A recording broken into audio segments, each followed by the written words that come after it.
Olá, meu nome é Amanda Silva Real. Eu vou apresentar agora o experimento 9 de laboratório de telecomunicações.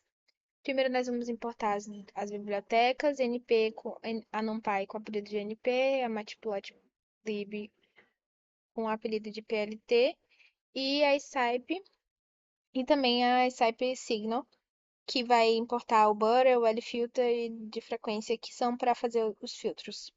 Primeiro vamos definir os parâmetros. O parâmetro do período de amostragem, que vai ser de 0,01. A nossa frequência, que vai ser o inverso do período. E o nosso vetor de tempo, que nesse caso, usando o laranja, ele vai de menos 10 a 10. No caso, menos 10 a 9, porque o laranja volta a 1. Com o espaçamento com o período de amostragem de 0,01, que foi definido anteriormente. Nós vamos definir a frequência de amostragem e a frequência tanto da portadora quanto da mensagem e também a nossa amplitude da portadora e da mensagem. E nós vamos definir aqui a nossa mensagem e a nossa portadora. Nossa portadora que vai ser com a amplitude da portadora é com cosseno vezes 2 vezes π vezes a frequência da portadora vezes o nosso vetor de tempo e da mesma forma a nossa mensagem com a nossa amplitude da mensagem, só que agora nós vamos usar um sinal senoidal. Prosseguindo. Agora nós vamos plotar tanto a portadora quanto a mensagem no tempo, aqui com esse código. Nós podemos observar nossa portadora no tempo seguir esse seguinte comportamento e a mensagem desse comportamento. Agora nós vamos definir uma, um código gráfico o FFT, que vai fazer a transformada rápida de Fourier, um período de TS, uma frequência F, ambas foram definidas lá em cima. O nosso título, que vai ser definido quando nós colocarmos aqui, e um limite, que nesse caso aqui vai ser falso. Mas mais embaixo nós vamos ver como vai se comportar essa definição que nós definimos. Aqui, essa gráfica FFT, ela vai. O que vai fazer aqui esse F, quando nós colocarmos, já vai. Quando eu colocar que for a transformada, ele já vai me dar a transformada diretamente, como nós podemos ver aqui. Gráfica FFT, nós vamos colocar o nosso período, né? O primeiro é o período, que vai ser o TS. Aí a nossa portadora e o nosso título. E aqui nós vamos poder ver a portadora diretamente na frequência com esse código.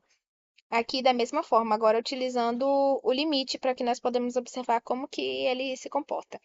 Aqui nós vamos ter a nosso período, o nossa,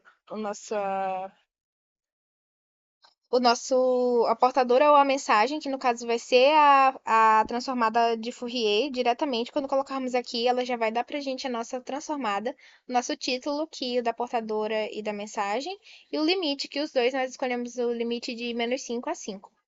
E aqui nós podemos ver que vai de menos 5 a 5. Aqui aparece que só até menos 4, né?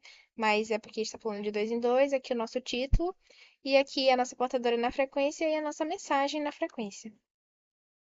Agora nós vamos usar o modulador VSB.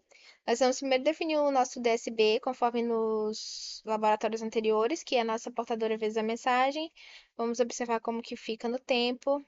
Fica da seguinte forma, porque agora nós temos uma portadora cossenoidal e uma mensagem senoidal. Agora nós vamos fazer a nossa transformada diretamente, quando colocarmos aqui nessa definição de gráfico que é com a transformada, já vai dar na frequência o nosso DSB. E agora nós vamos definir um filtro. Esse filtro nós usaremos um pacote que foi colocado, que nós precisamos carregar aqui no Google Colab. E nós vamos definir o filtro. E aqui nós vamos ver o filtro na frequência, o filtro VSB. E ele se comporta da seguinte maneira, deixando passar só algumas partes e aqui da nossa parte principal. Agora, nós vamos mostrar o nosso filtro no tempo, que ele vai se comportar da seguinte maneira, o nosso filtro VSB. E na frequência também, é só usarmos aquele gráfico que foi definido antes. E aqui nós vamos poder ver o nosso VSB na frequência, onde ele vai agir. Agora vamos fazer a demodulação para que nós possamos recuperar a nossa mensagem. Nós vamos usar o V novamente, que vai ser, nós vamos multiplicar a nossa portadora pelo nosso sinal modulado. E aí a saída do tempo vai seguir da seguinte forma. E aí nós vamos usar esse gráfico FFT que vai nos dar diretamente a resposta na frequência. A saída v zero na frequência, que vai se comportar da seguinte maneira. Agora nós vamos definir a frequência de Nyquist, que vai ser a metade da nossa frequência. A nossa frequência de corte. O nosso... E a nossa ordem também, que vai ser na ordem 10. E aqui nós vamos definir um filtro passa-baixo usando o Butter. E aqui mostrar o filtro passa-baixa na frequência e depois nós vamos aplicar agora o filtro passa-baixa e nós vamos ver como que vai sair o nosso resultado da nossa saída V0 no tempo. Aqui nós temos a comparação da mensagem original aqui em laranja e nossa mensagem recuperada em azul. Nós podemos ver que elas estão muito parecidas. E também vamos verificar na frequência, que usando nosso código que nos dá diretamente na frequência de já cálculo transformada e ele vai seguindo da seguinte forma. Foi isso, obrigada.